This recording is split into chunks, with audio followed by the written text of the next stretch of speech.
Assalamualaikum warahmatullahi wabarakatuh.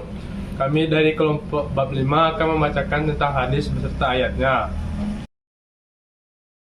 Surah Taubah ayat 1-2.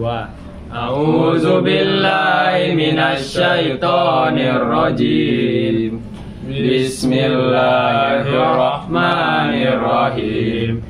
Wa ma kanal mu'minuna liyanfiru kaffah falaula nafara min kulli firqatin minhum ta'ifatul liyatafakkaru fid dini wa liyunziru qaumahum idza raja'u ilaihim la'allahum yahzarun.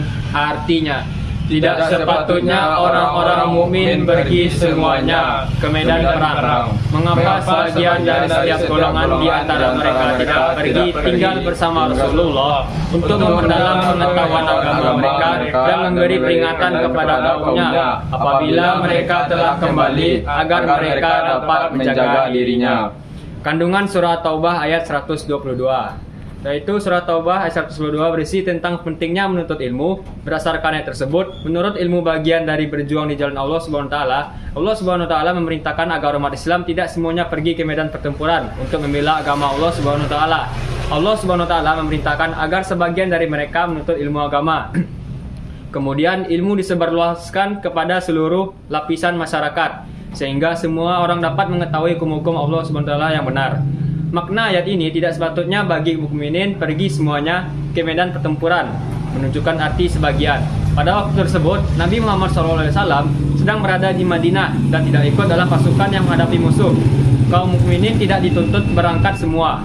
Sebagian yang tinggal bersama Nabi Muhammad SAW diperintahkan untuk mendalami ilmu agama. Hal tersebut ditegaskan oleh pendapat Syekh Al-Qurtubi, Mujahid, dan Qatadah. A'udzu billahi minasyaitonir rajim. Bismillahirrahmanirrahim. Inna fi khalqis samawati wal ardh wal ikhtilafil laili wan nahari laayatil ulil albab. Artinya, sesungguhnya dalam penciptaan langit dan bumi serta pergantian malam dan siang terdapat tanda-tanda kebesaran Allah bagi orang yang berakal. Ayat 191. Allazina yazkurunallaha qiyaman wa qu'udan wa ala junubihim wa yatafakkaruna fi khalqis samawati wal ardi rabbana ma khalaqta hadza batilan subhanaka fakina azabannar. Artinya, yaitu orang-orang yang mengingat Allah sambil berdiri, duduk atau dalam keadaan berbaring dan memikirkan tentang penciptaan langit dan bumi seraya berkata, "Ya Tuhan kami, tidaklah Engkau menciptakan semua ini sia-sia. Maha suci Engkau, lindungilah kami dari azab neraka." Kandungan surah Ali Imran ayat 190 sampai 191. Surah Ali Imran ayat 190 sampai 191 menjelaskan bahwa Allah Subhanahu wa taala adalah zat yang maha menciptakan. Dia menciptakan langit bumi seisinya serta menciptakan siang dan malam secara bergantian. Semua itu menunjukkan keagungan dan kekuasaan Allah Subhanahu wa taala. Hanya Allah Subhanahu wa taala yang dapat melakukannya. Hanya orang-orang yang memiliki akal yang mampu mengetahui keagungan, kebesaran dan kekuasaan Allah Subhanahu wa taala. Melalui ciptaannya, orang itu disebut ulul albab. Ulul albab adalah orang yang selalu mengingat Allah Subhanahu wa taala atau tazakkur dan memikirkan ciptaannya atau tafakur. Adapun hikmah yang dapat diambil berdasarkan ayat tersebut bahwa Allah Subhanahu wa taala menciptakan segala sesuatu tanpa ada yang sia-sia. Ulul albab termasuk golongan ahli fikir dan akal yang sempurna, yaitu mereka yang dapat memahami pembicaraan orang yang merupakan petunjuk dari Allah Subhanahu wa taala dan Rasulnya. Dengan demikian dapat dinyatakan bahwa karakteristik dan ciri-ciri ulul albab adalah memiliki kualitas berupa kekuatan zikir, fikir, dan amal saleh. Dalam bahasa lain, masyarakat yang mempunyai status ulul albab adalah mereka yang memenuhi indikator berikut. 1. Memiliki ketajaman analisis. 2. Memiliki ketekaan spiritual. 3. Optimisme dalam menghadapi hidup. 4. Memiliki kesinambungan jasmani rohani, individual sosial, dan keseimbangan dunia akhirat. 5. Memiliki kemanfaatan bagi kemanusiaan. 6. Pelopor dalam transformasi sosial. 7. Memiliki kemandirian dan tanggung jawab. 8. Berkepribadian kokoh. Hadis 1.